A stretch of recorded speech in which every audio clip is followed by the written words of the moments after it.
Hello, everyone. Welcome to Readers Theater Radio. I'm Michael Minks, and I'm here with my co-host, Alex Eliades. Hi, everyone. And we welcome you to our first episode. We're going to be reading from one of our favorite pieces of fiction and fantasy known as Warlock's Magic, A Story of Beginnings, Jason's Story by Christopher C. Miller. Every episode, we will be joined by a guest who will read the role of our protagonist, Jason Warlock. Alex and I have read the book, but the guest has not, so they will have every opportunity to pause, comment, and ask questions. Today's guest is Tyler. Hey, happy to be here. Who will also be reading the character of Noblin for Chapter 1. We're very happy that you could join us for the reading of Warlock's Magic, A Story of Beginnings, Jason's Story. I'm happy to be Jason. I'm happy to be Noblin. I'm scared to see where this story takes us. Let's start the show.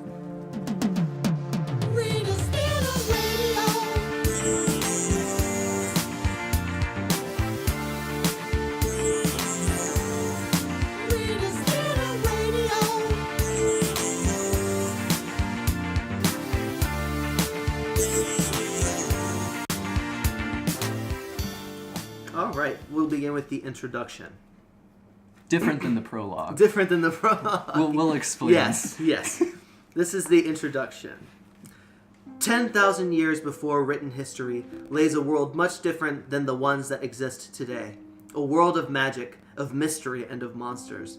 The reason why you never heard of these places and stories is that they were lost to time. But they did happen, and this world was very real. But one battles the forces of evil in the name of justice. In the days of myth and fantasy lived great heroes like Hercules and King Arthur. One such hero of myth and lore has slipped through the cracks of time after so many centuries of being unknown to the world. The world 10,000 years before recorded history was a very different place than the one known to time. The world was separated into different kingdoms unknown to the modern world. England was called Greenpeace, Scotland was called Scott, and Middle East was called Sandstorm. These kingdoms each had a ruler, but also there were people out that would bring down all these peaceful kingdoms to make the world theirs. And one is destined to protect this delicate and fragile balance. Finally, his story can be told.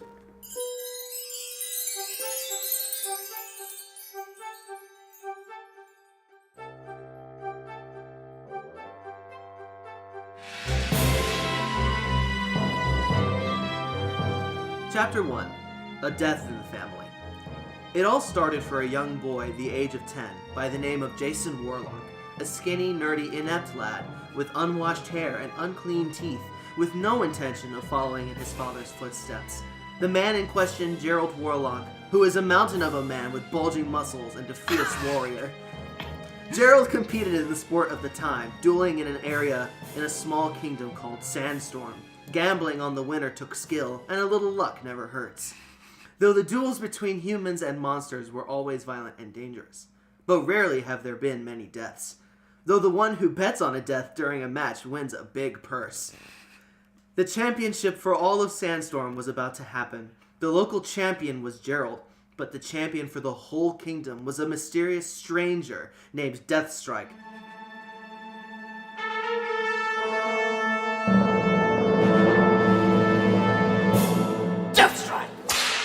Who this creature is or where he comes from remains a mystery, but all fear him and all know the terror of Deathstrike. Jason's... Yes. Do they ever address how he can be a mysterious stranger and yet also be like a widely known champion? Good question. A character whose interiority we have access to. Yeah, we know his backstory. Real stranger. Yeah, but he's a stranger, definitely. Okay. Yeah. Jason's mother, June, is extremely concerned for her husband's safety, considering Deathstrike's reputation of never leaving an opponent alive to tell the tale. The Warlock family sit to an early breakfast. I really wish you change your mind, my husband, she says. I have a terrible feeling you won't live through this match. Gerald says, Have no fear, my ever-loving wife. With my family's sword at my hilt, I cannot be defeated by the likes of Deathstrike. Looking on was young Jason, wondering what all the fuss was about. He saw his father go into battle hundreds of times and always returned unharmed. For Jason looked up to his father, respected him, and loved him. For young Jason, nothing in the world could knock his father off the pedestal he placed him on. I wonder if his dad's gonna die. Yeah, I wonder. Huh. It's called foreshadowing. Yeah. Meanwhile, in the castle of the wizard warlord Lin Chao,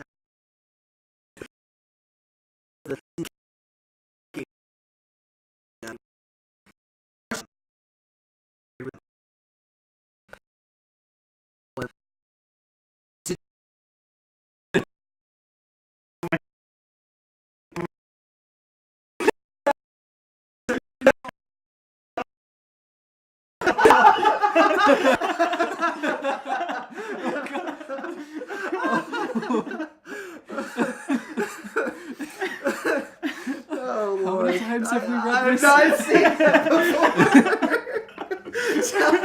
Chao's main goal is power, and to do that he needs money. His warrior Deathstrike kneels before his lord and master. Deathstrike wears a black armor with bare arms and legs. He just has a strap on his right arm. He stands over 9 feet tall, with a horn helmet that blocks his face. The horns looks like bat wings. The only thing you see is a pair of glowing eyes peering from within the helmet. The only contrast is the dried blood on his sword. "You sent for me, my master!" said Deathstrike. Chao says, Yes, Deathstrike, I have. I placed a rather large wager on tomorrow's duel, and I don't like to lose. Gerald Warlock must never leave that arena alive. Do I make myself clear on that point? Deathstrike says, "Yes, my master!" Chao rises from his chair and places his decrepit old hand on Deathstrike's shoulder. I'm so glad, Says Chao. for if he does walk out of that arena, you will not. I have to say decrypted. Someone had to uncode this guy's name. Later, the day of the big duel has arrived. People from all over the known world have arrived to witness this great fight between two of the world's best warriors. But there can only be one grand champion of the world. Meanwhile, Gerald prepares for his battle like he has for all of his duels. He sits kneeling before his god and his ancestors, praying for victory and praying that he is not forced to kill this day. His sword lays before him, the ancient sword with a silver skull at the hilt, have been in the Warlock family for generations. It is rumored one of the first swords ever forged. Young Jason and June enter the family tomb. Worry still graces June's face. Jason, however, is full of nothing but pride, for he knows in his heart of hearts that his father can never be defeated. Gerald stands and turns to face his loving and concerned family. Gerald says, "I'm ready." At the arena, the crowd hungry for blood roars with excitement as the grand champion Deathstrike arrives in the center of the arena.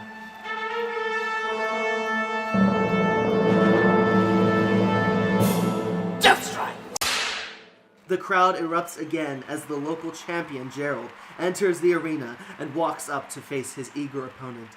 Deathstrike sneers. "I hope you said your prayers this morning, for you are about to meet your maker!"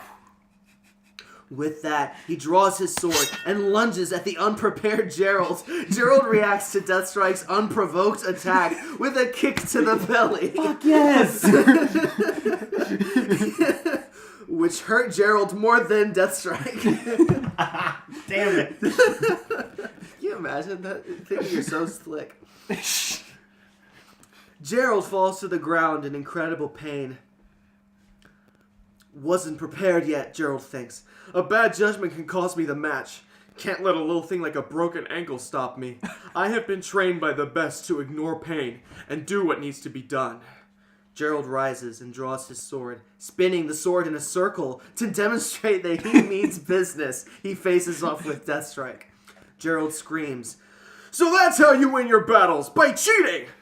Deathstrike is insulted and responds with, "I do not need to cheat to send you to an early grave." "We shall see," responds Gerald. Deathstrike charges again, but this time a prepared Gerald blocks the attack and delivers one of his own, slicing through Deathstrike's armor and cutting his arm. Black blood oozes from the wound inflicted by Gerald to his arm. Gerald is shocked by the color of blood, believing Deathstrike was human like himself. He steps back and looks at the wound as it continues to pump black blood out. Gerald says, You're not human. You're some kind of a monster.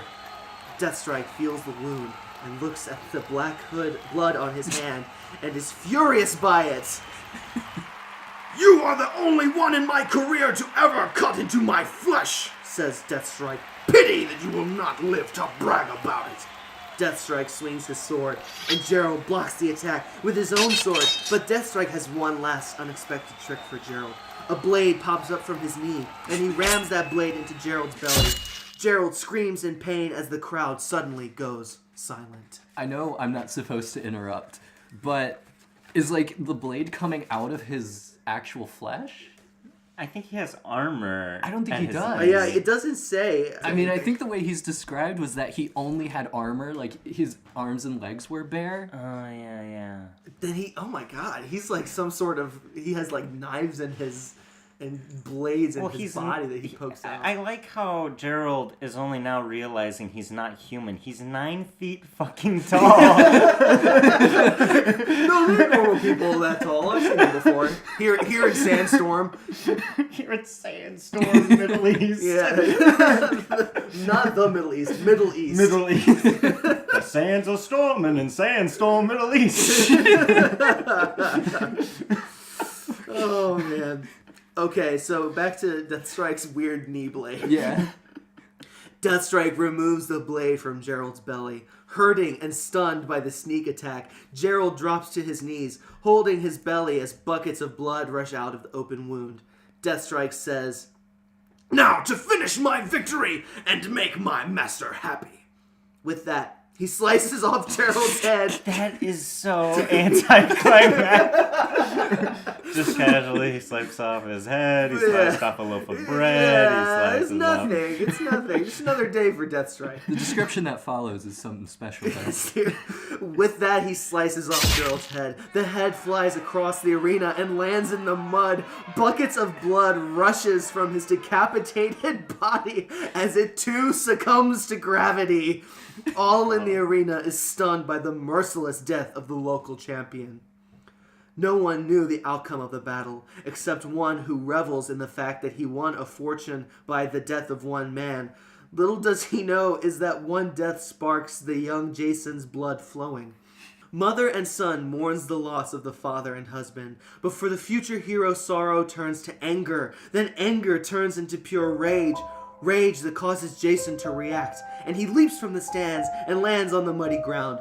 He rushes to the remains of his father, and with all the strength and rage in his 10-year-old body has rushing through him, picks up his father's sword and points it at the murderer of his hero. Now, which half of his father's remains does he go to? The head or the severed body part? Well, I think he goes to his dad's body because Okay. he's getting the sword, unless for some reason the sword followed the dad's head. Why is it saying that no one could have predicted this death? Deathstrike kills every...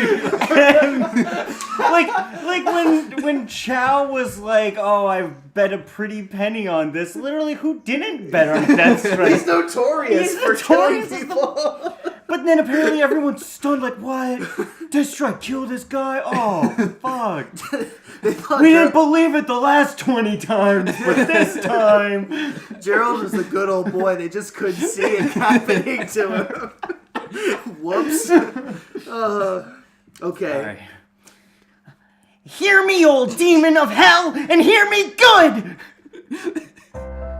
Screams Jason. He wipes the tears from his face and continues. For I will train to be the best killer this world will ever see. Then we shall meet again in the field of battle, and when I am through with you, it shall be your head lying on the muddy ground apart from your body, and you will die. Embed the name Jason Warlock on your soul, for you shall hear it again. Always remember it, for it is the name of your executioner. Can we just, like, throw out the different guest every episode? Yeah. Just have that. By the way, I love this is a child who says, I was gonna embed say, the name, when it embed dawned on my me, name on your soul. When it dawned on me he was a 10-year-old incel, I figured that was the only voice appropriate. Please tell me he doesn't, like, grow even to the age of 11, because I only want to do a kid voice. No, he does become an He adult. does become an adult, yeah. Although I don't know if he does in this chapter, though. No, I think he stays young this whole time. Yeah. Young Jason's strength fails to serve him as he drops the sword back to the ground. Deathstrike bursts out laughing at the seemingly meager threat posed by the scrawny child. Deathstrike laughs. By the time you can lift that sword, I'll be too old to fight! Angered by this, young Jason says, We'll see about that! He charges Deathstrike and ducks a blow from his hand and kicks him as hard as he can. Deathstrike's laughter fades and Deathstrike swings his sword, cutting Jason across the chest, but not deep enough to kill him. Be that a lesson, young impulsive fool, Said Deathstrike. for if you ever try to attack me again, I shall not be so merciful. Deathstrike leaves the arena laughing, leaving young Jason bleeding and crying in the mud. Whimpering from being cut. Daddy! Oh, God. Oh. A month later, fearing what the fans and supporters of Deathstrike might do to Jason after his very public threat to Deathstrike's life after the murder of his father, June decides to move out of the kingdom of Sandstorm to the nearby kingdom of Greenpeace. I would just like to remind everybody that Greenpeace is England and Sandstorm is the Middle East. Yeah. Oh yeah, what's that trek like? That's a hop, skip, and a jump. You know, the nearby kingdom.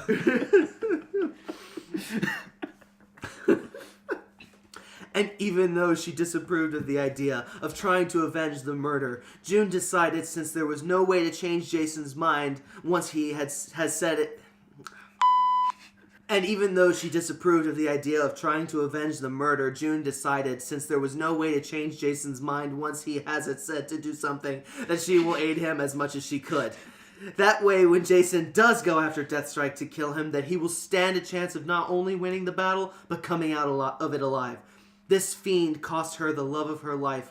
She swore that night he will not also take her only child. So June came to the one person that she can help Jason, So June came to the one person that can help Jason learn everything that there is to know about the 3 R's. Science and all the secrets the world has to offer in one unusual place. Noblin. What are the 3 R's? Also, for people who are confused why we're tripping up, there's not a single fucking comma. It's so bad. But what are the 3 R's? I don't know. You know what? I'm just excited. Maybe we'll find out from Noblin. Outside Noblin's cave, June and young Jason walk up to the cave face as Jason asks, What am I doing here? Mistress Noblin will be teaching you things that I cannot, during which she will teach you how the world works, and armed with knowledge you will be stronger than Deathstrike, said June. Young Jason says, But I can't beat him with my mind. I need strength to beat him. True, but without a strong mind, then all you have is a strong body, and strength alone never wins a battle. Noblin taught me many important things. I was her student in school. Now you are her student, said June. Noblin comes out. Noblin stands, a tall, beautiful African-American woman with flowing robes. I'm sorry. America? Africa? Yeah. Sandstorm, maybe. Yeah, I don't, yeah. Is America in Greenpeace? Maybe, I mean, no, 10,000 years before recorded history, like, the continents were still pretty settled where they were. This really is such a testament to how scared a lot of white people are to just writing a black woman. Right. They can't. Like, literally, like, writing the words, a black woman. Right. Noblin comes out. Noblin stands, a tall, beautiful African-American woman with flowing robes. But there was something different about Noblin. Something strange, magical, something Jason can't quite put his finger on. Noblin says, June, we haven't talked in like forever. How have you all been?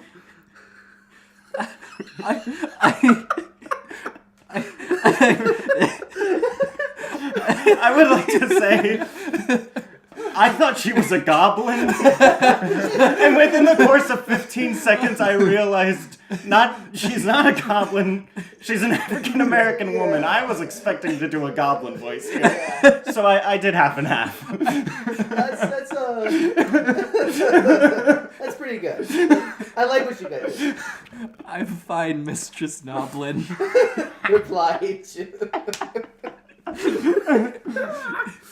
Noblin says, And this must be little Jason. I foresaw big things for you, young man. Like you foresaw what happened to Gerald the day Jason was born. June said. Noblin says, Yes, that was a bummer, but it was destined, and even I could not change Gerald's fate. For if I did, then Jason will not be the man he was meant to be. You talk funny, like you weren't even born in this time. said young Jason. Noblin says, That's correct. I'm a sorceress that is one with town itself. I know all of the past, present, and future. I can see many things and know many things that most people don't know, like I know Charlie Sheen should have passed on Hot Shots Part 2. But your sensing that makes you even very astute. What's astute?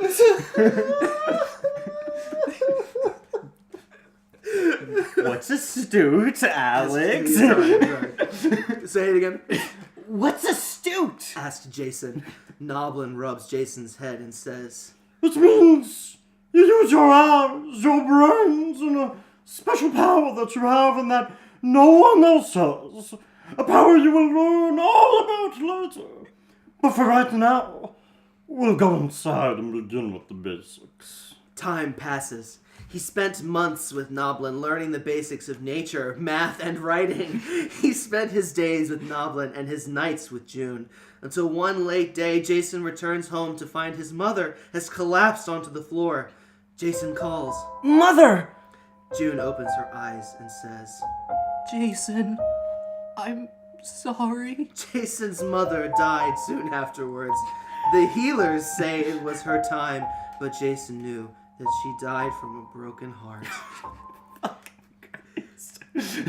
Yeah, this is tough. This is getting emotional. Yeah. She couldn't live without her beloved husband by her side. That day he knew that he now has 2 deaths to avenge. For a death strike killed her, the same day he butchered his father.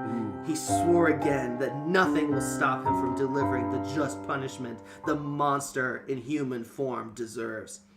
8 years pass since that dark day. Years later, as Jason stands at the grave of his dead mother, he makes a pact to his god and swears that the murderer who killed both his parents will die. Jason was raised by his uncle Julian, a ranger who taught Jason how to fire crossbows and longbows. Jason learned quickly, and so passed the years until his 18th birthday. Noblin walks over to the grave. I'm so sorry about your mother. She was a great woman, and I knew the blow to her heart was just too great, said Noblin.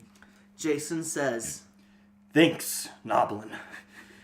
It's time to begin your journey. You must travel back to Sandstorm and find the martial arts master, Tai Kobayashi, said Noblin. Jason asks, Kobayashi? Yes, Jason. I've taught you all I can of the ways of the world. I've taught you things that most people of this time doesn't even realize exist yet. But the one thing I can't teach you is to harness the ability you have inside. The ability to kick ass and take names. For that you will need Master Kobayashi, said Noblin. Jason asks, How will I find him? Don't you worry. He'll find you, said Noblin. They hug, and Noblin continues. Now go. Say goodbye to your Uncle Julian first. Jason says. Okay. I'm really gonna miss Julian. Later, Jason walks into Julian's shop. Julian sits working on a string for a longbow. He stops and says, Yes, Jason? Jason says, It's time, Uncle Julian. I was expecting this for weeks now. Julian said. Are you going to look for Kobayashi? Jason replies, Yes, I am. Noblin told me that he trained warriors for the Blood Arena for close to 10 decades. If I am to beat Deathstrike, I must find him, and he must train me. Julian says, Good luck on your quest, Jason. Be careful. The world is a dangerous and unpredictable place for a young, unprepared boy. I will. answers Jason. I love you, Uncle Julian.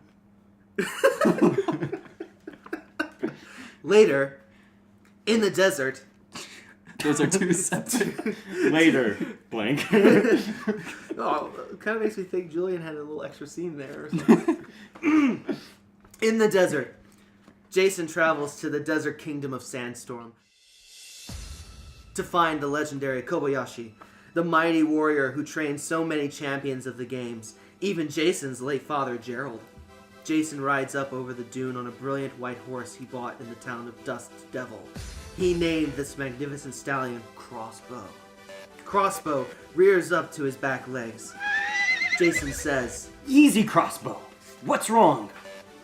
Crossbow, ignoring Jason's attempt to calm him, rears up again, knocking Jason off the horse. What the heck is wrong with you? And what is that strange feeling I have? Something's wrong. But what? Said Jason. To answer his question, a Deathwatch beetle emerges out of the sand. The Deathwatch beetle is a monster-sized beetle, about 12 feet long, with leaves embedded on its back. Crossbow runs off as the Deathwatch beetle draws closer to Jason. Jason leaps to his feet and draws his sword in an attempt to scare the large beetle away. The beetle knocks the sword out of Jason's hand, knocking Jason back off his feet. All seemed lost as the Deathwatch beetle crawls onto Jason's chest. Jason can smell the foul smell of the creature's breath and feel its legs digging into his chest, and he begins to believe that this was the end. Out of nowhere, a crossbow dart flies into the creature's right side, and the impact knocks the beetle off Jason's chest. Jason stands and kicks the lifeless beetle. Jason asks, Is it dead? A large man carrying a large crossbow rides up on a beautiful black horse. The sweat from the heat of the desert trickles down his massive muscles. He wears a strap to carry a battle axe across his chest and a loincloth. Is dead all right? Replies the man. Are you all right? Jason says. I'm fine, thanks. Who are you? The man says. How rude of me. My name is Nomad. I saw your horse rush towards the oasis and I knew something was wrong. What's your name? Jason. Jason Warlock. Responds Jason. Nomad says. Come on, let's go get your horse. Later, in the oasis, Jason and Nomad enter the beautiful oasis. A large pool of untainted water lies in the center of the grass of the oasis.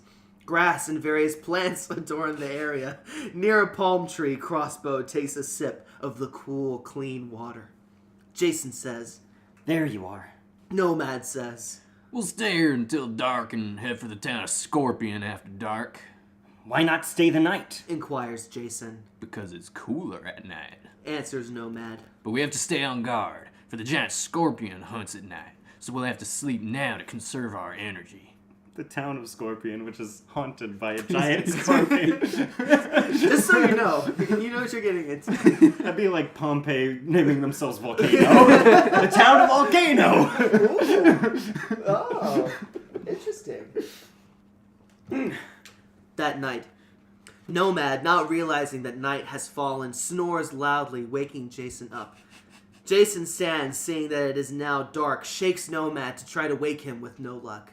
Jason whispers, I guess I'll have to do this the hard way. He picks up a cup to hold water in. He plans to get some water from the pool and splash him with it, but a splashing sound gathers his attention. What was that? Whispered Jason. Jason quietly parts the leaves of a plant and peers into the pool. Inside the beautiful crystal water swims a beautiful naked woman. The gorgeous Asian woman with long black hair. Jason can't take his eyes away from her perfect breasts. Again, Asia. Yeah. Oh, lordy. The nearby kingdom.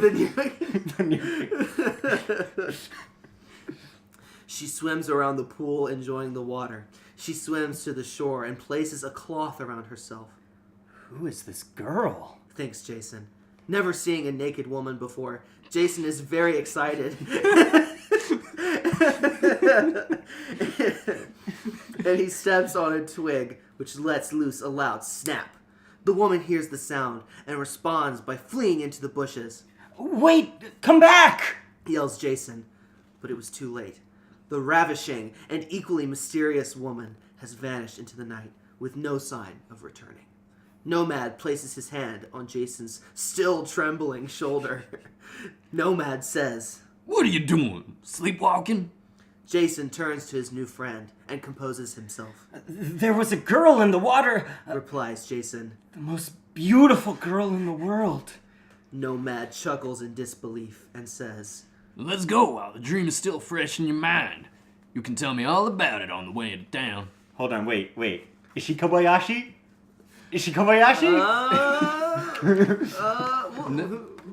Yeah. Maybe. Kobayashi, Asian woman, we'll see. We'll see. Later, the town of Scorpion. Surrounded by a quicksand moat, the town... Can quicksand work that way? That's a great image, though. That is pretty, genuinely, that's pretty cool. Yeah. Whether or not it works that way, I mean. Yeah, it's a cool image.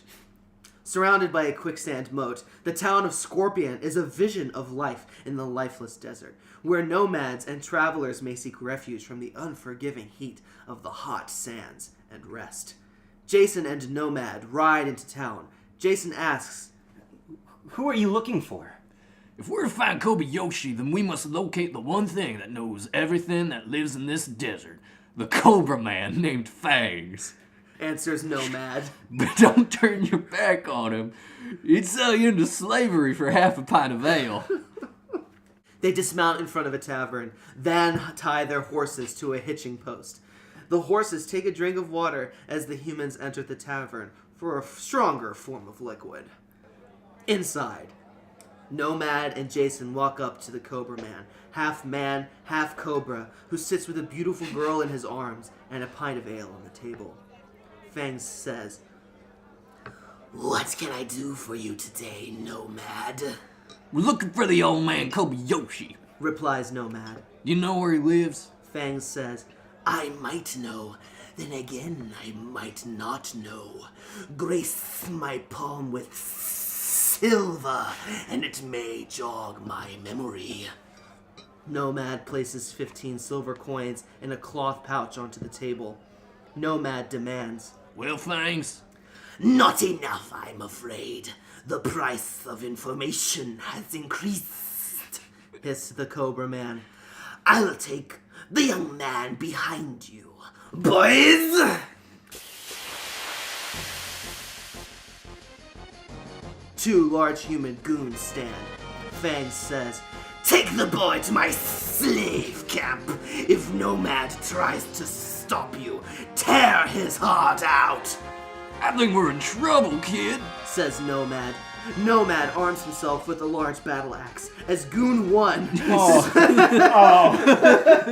This is a stage play. as Goon 1 swings a mace at Nomad, who blocks the attack as Goon 2 knocks him out from behind. Fangs says, Finish him off.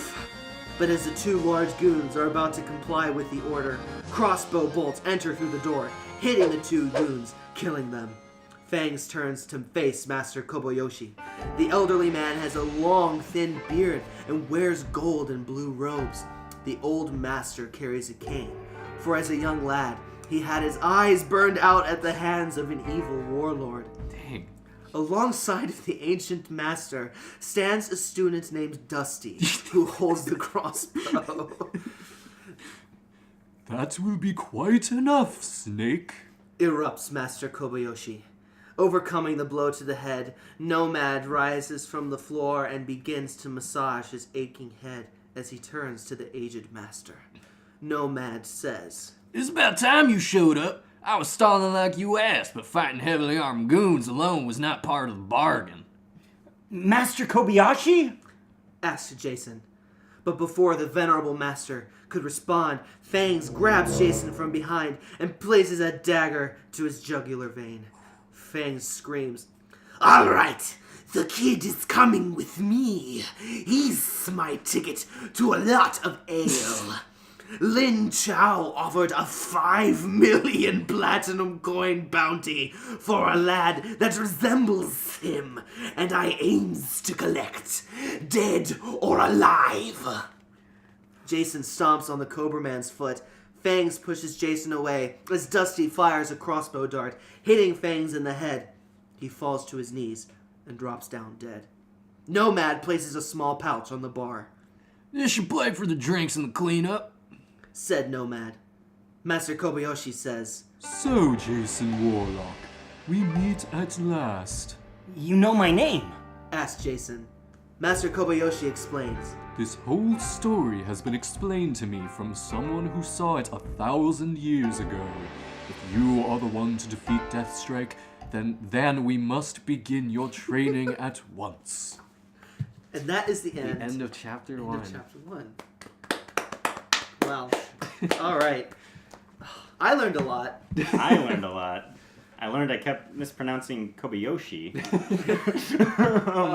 It's it defies being pronounced correctly, I think. It's spelled Koboyoshi. Yes. I think I get the excitement of this book, though, which is... what movie in Star Wars is it when Luke trains with Yoda? That's episode 5.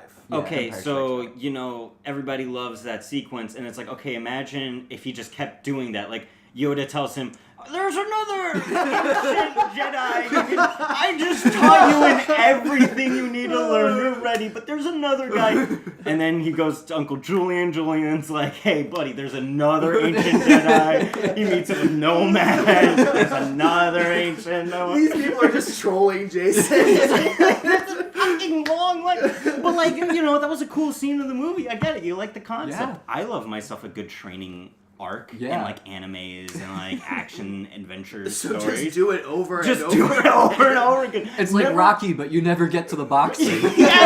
Yes. Oh my god. Your training is in another castle. Sorry, Mario. They also never like actually show that he's learned anything.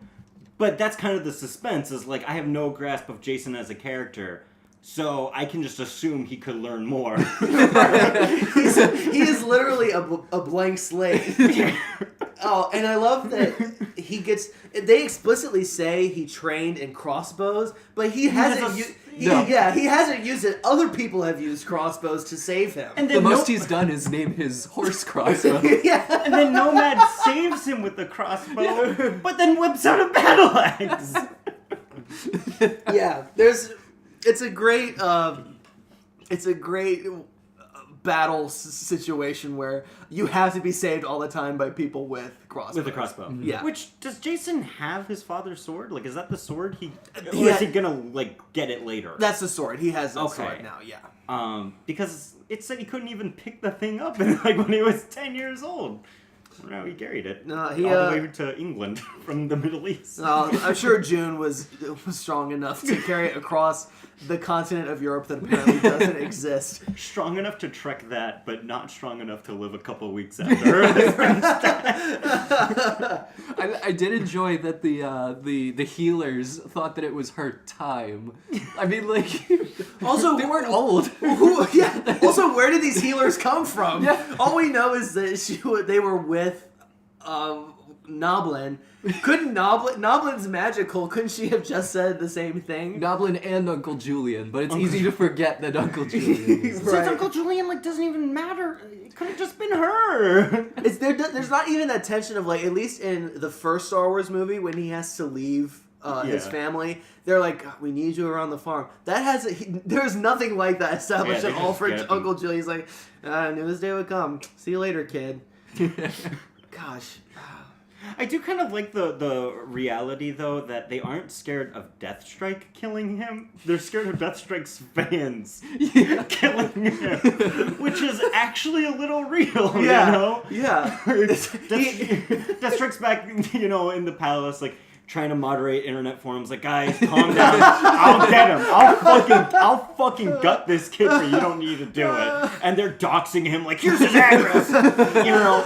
120 Sandstorm Lane. Let's go fucking beat this kid up. His fans, they're like that. They're a mix of that and Brazilian soccer fans who are just ravenous and murder people. Oh yeah. They will mob. Yeah. No. Oh my god.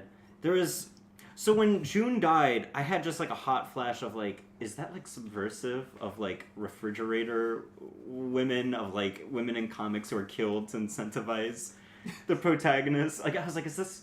I mean, not subversive, but I was just it caught me so off guard. There was no need for her to die. Yeah. Her death doesn't matter. It's his dad's death that matters. I'm it was so weird. It was a death I've never encountered before. Yeah, and it's not even a death that is the impetus for something to happen. No. Because he leaves 8 years later. Yeah. Exactly. Literally nothing changes. She just gets to love a guy so much that she died from heartbrokenness. Yeah. And I'm not gonna say that's good. I was very many things in the 10 pages of this chapter we read. I was caught off guard. Yeah, it is consistently surprising. Consistently. Yes. Surprising. You never know where it's gonna go. 1 minute you're in the 10,000 year BC sandstorm. The next minute we're talking about Charlie Sheen and Hot Shots Part 2. Which, okay, maybe Noblin... No, I was maybe Noblin could be called African American because she can see into the future where there will be an Africa in America. Yeah. But I mean, still, no. This narrator is very omnipotent. Very omnipotent. And it's very very trustworthy, unlike a lot of narrative devices where it's trustworthy, but it's also subjective. Right. Which you don't see in a lot of omnipotent narrators. Mm-hmm. Normally they're supposed to be more, objective and everything, Yeah. godlike. But I mean, this one doesn't even care enough about the goons to give them names. Exactly. They're just numbers. Goon 1, Goon 2. This really should be a stage play. Is that your guys' next plan with it? Is to... Oh man, that would be amazing. Guys, we'll make it into a table read, and figure out blocking. readers' theater. That's is, right. Stage reading. What's that Hamlet book you like about the two side characters who just run Oh, off? Rosencrantz and Guildenstern are dead? Yeah, it's Goon 1 and Goon 2 are dead. Oh my gosh. We should so write fan fiction. This has a lot of room for fan fiction. It really does. I want the backstory of Fangs because he seems like such a bastard. Oh my god, so what's so great about Fangs is that when he's introduced, Nomad's talking about him, or the narrator's talking about him saying, oh, don't trust Fangs, he'll sell you as a slave for a pint of ale. And, in the narrative, you're meant to think, oh, that's an exaggeration. But then it gets to the scene, and he literally wants to sell him just to buy a pot Get of a ale. lot of ale out of this kid. He looks at people like how when some people get high, they talk about they see cartoon characters. When he looks at people, all he sees are pints of ale stacked up on one another in a human shape, and he measures how much ale he'll get out of them by that. That's how Fang sees. I also love that the narrator is willing to say something like he's able to describe what Jason might want to say he's feeling, or you could interpret he's feeling. Instead, he goes right out and he says, no one knew the outcome of the battle except one who revels in the fact that he won a fortune by the death of one man. Little does he know is that one death sparks the young Jason's blood flowing. So he describes something that you already get. You understand that he's supposed to be angry, but he has to go ahead and say, look, I don't know if you guys just saw what I saw, but this guy just made a shit ton of money killing some kid's dad. He's not going to be able to live with that much longer. I really liked how all you guys told me going into this was Jason is a nothing of a character, and it starts with him like just filthy. He doesn't wash his hair. He doesn't brush his teeth. Skinny, nerdy, inept. Skinny, nerdy. I was like, genuinely, like, that's like a character. He's kind of like a, a bit of like an incel or some shit. And then, like, I guess, like, the only assumption we as readers can have is that he just doesn't change. Like, he becomes a warrior who maintains being an incel. Because, again, like, despite Noblin teaching him the ways of writing and science and math, he doesn't explain, like, oh, now I actually know to shower every once in a while. So there's kind of a character there.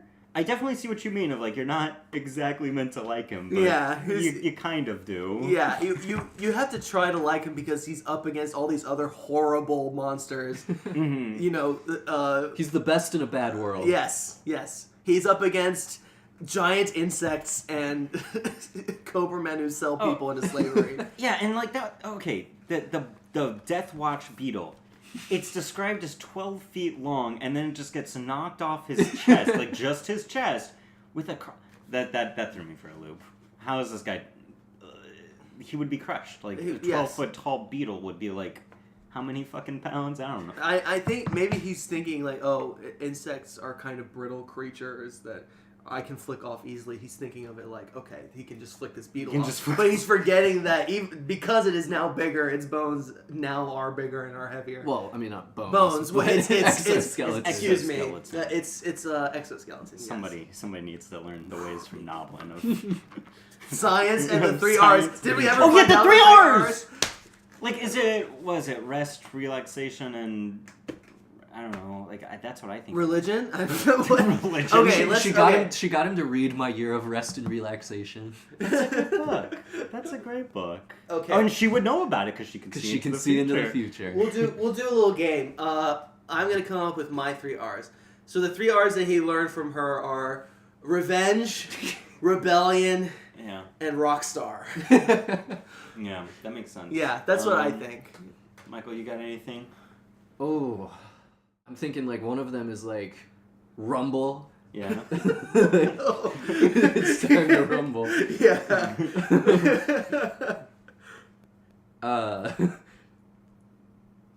That's all I got. Yeah. It could be rumble 3 times. Those are the 3 R's. Rumble, Roomba, rhombus.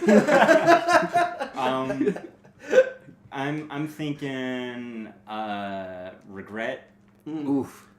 remorse, and Rock for Chris Rock because she loves her modern day references. Yeah. Right. Yeah. See, what I can't remember about the future chapters is whether or not enough of Noblin's knowledge has rubbed off on Jason that he can now reference pop culture. I don't think he does. I don't think he does. Because we'll see later on that these references continue, but from other characters. I hope that if Christopher C. Miller continues the series, which he absolutely should. You should. You need that, please, Christopher C. Miller, write more. Please write more. I really hope that we get some more of those little character details. And I hope so too. Honestly, that's like genuinely a kind of interesting concept of this character who knows references to a culture that don't exist yet. And he was raised by Noblin, who's constantly spouting pop culture references. And he's just like walking down, he sees this hot Asian woman with big titties, and he just thinks to himself, he's like, oh my god, like, you're like Charlie's Angel to me, you're like Lucy Liu, and she's like, oh, I'm sorry, what is that? And he has no context for whether or not other people know these references. And he's like, oh fuck, that must be one of those things 10,000 years from now. You will be so impressed by that compliment. Like, trust me, it's a compliment. You will love that 10,000 years from now. I guess you guys aren't ready for it, but your kids are gonna love it. I just like the idea of like he has no comprehension for what is actually part of modern history and part of modern culture, and he has to he has to kind of be in the background because he doesn't want to like say something that's gonna ostracize him. Like, fuck, did I really just reference Zoid right now? Like, Zoid. or he's sitting there and he goes, oh, man, I wish I could talk to somebody about the newest season of House of Cards right now. But I do feel like he would also be the kind of person to reference Rick and Morty a lot. Oh, yeah, Oh, yes! definitely. Oh, definitely. my God! Definitely. And he would be the supreme Rick and Morty fan because he'd be like, oh, you just don't get it. You don't get it because you were born 10,000 years too early. Literally, you don't get it. Oh man, he definitely would be. He definitely would be, and he would appreciate all of the various monsters that Rick and Morty have to go up against. You know, having lived in his own time, where he has to go up against these Cobra Men, and he's like, oh, well, maybe in the future Cobra Man can be like, or in the Rick and Morty world, Cobra Man can be like a nice guy who helps Rick or whatever. He tries to justify everything within that show that he experiences. I definitely see that happening now. Can you imagine the Greek tragedy of a Rick and Morty fan being sent 10,000 years in the past and their eternal struggle to get Szechuan sauce? And it has, like, Mulan hasn't even existed yet. He goes to literal Szechuan China thinking that it will be there somehow. And all along the way, he gets frustrated because everyone believes in God wherever he goes. Like, everyone believes in something, and he's like, oh, "You guys don't get it. There is no God. There is no God. There's only Szechuan sauce."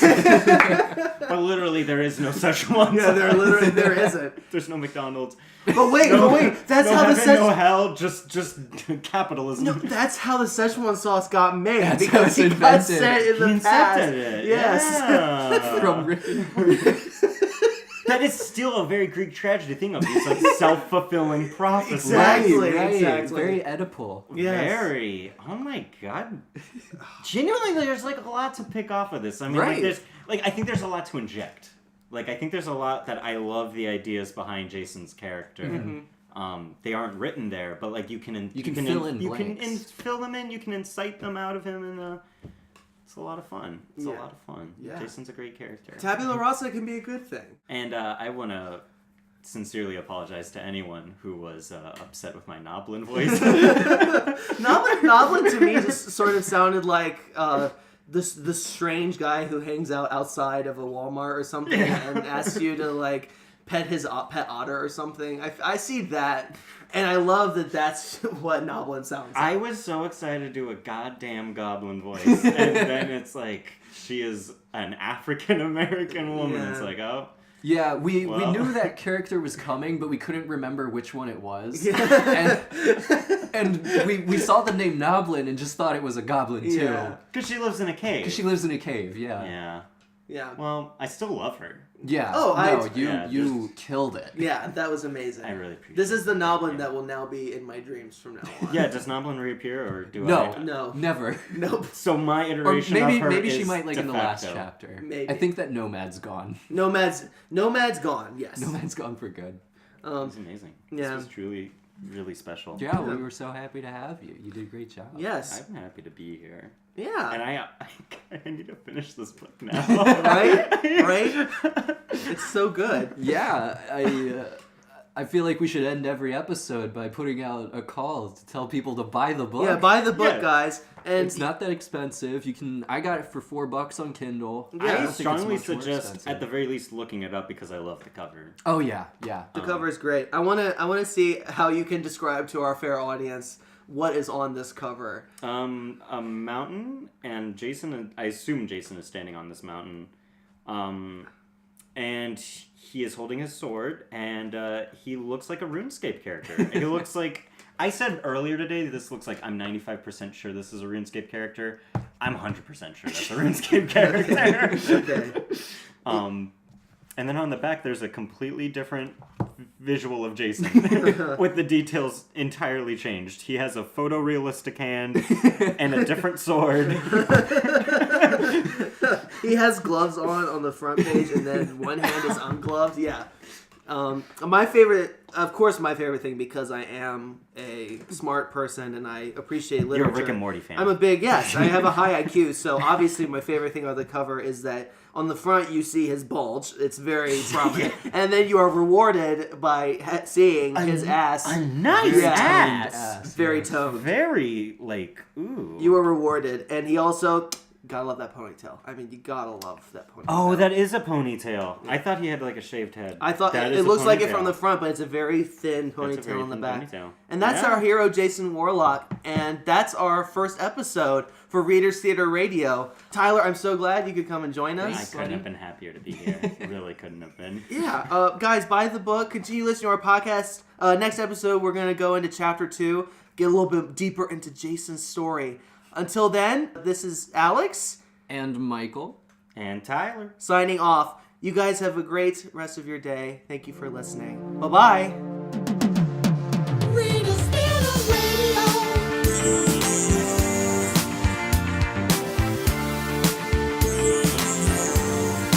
Readers Theater Radio.